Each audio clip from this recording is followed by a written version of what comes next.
Leviticus chapter 27.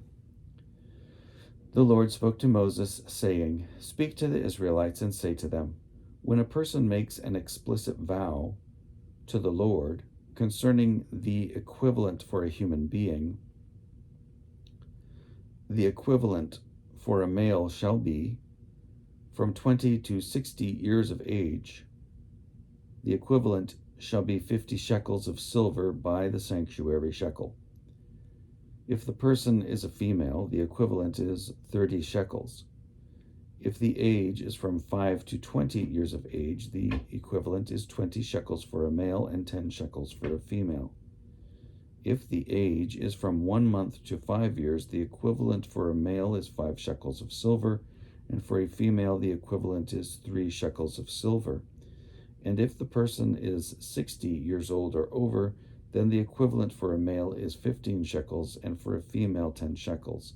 If any cannot afford the equivalent, they shall be brought before the priest, and the priest shall assess them. The priest shall assess them according to what each one making a vow can afford. If the vow concerns an animal that may be brought as an offering to the Lord, any such animal that may be given to the Lord shall be holy. Another shall not be exchanged or substituted for it, either good for bad or bad for good. And if one animal is substituted for another, both that one and its substitute shall be holy. If the vow concerns any unclean animal that may not be brought as an offering to the Lord, the animal shall be presented before the priest. The priest shall assess it, whether good or bad, according to the assessment of the priest, so it shall be. But if it is to be redeemed, 1/5 must be added to the assessment.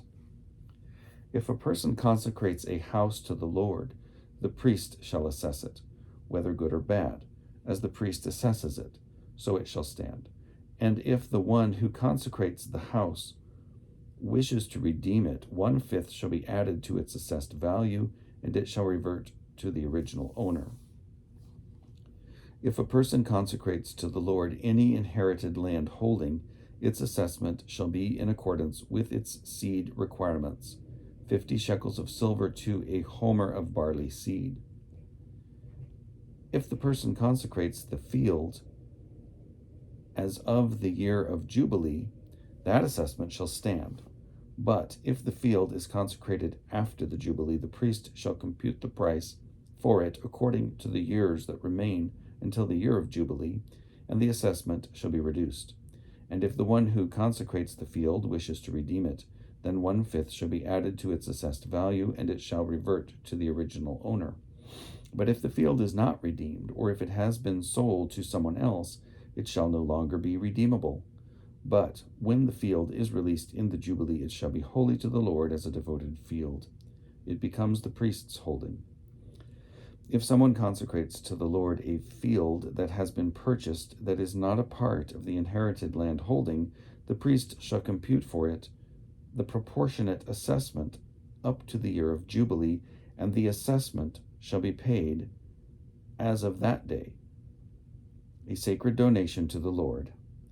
In the year of Jubilee, the field shall return to the one from whom it was bought, whose holding the land is. All assessments shall be by the sanctuary shekel. 20 gerahs shall make a shekel. A firstling of animals, however, which as a firstling belongs to the Lord, cannot be consecrated by anyone. Whether ox or sheep, it is the Lord's.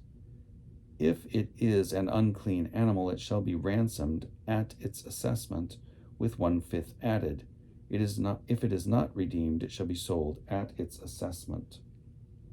Nothing that a person owns that has been devoted to destruction for the Lord, be it human or animal, or inherited land holding, may be sold or redeemed. Every devoted thing is most holy to the Lord. No human beings who have been devoted to destruction can be ransomed. They shall be put to death. All tithes from the land, whether the seed from the ground or the fruit from the tree, are the Lord's. They are holy to the Lord. If persons wish to redeem any of their tithes, they must add 1/5 to them. All tithes of herd and flock, every 10th one that passes under the shepherd's staff, shall be holy to the Lord. Let no one inquire whether it is good or bad, or make substitution for it. If one makes substitution for it, then both it and the substitute shall be holy and cannot be redeemed. These are the commandments that the Lord gave to Moses for the Israelites on Mount Sinai.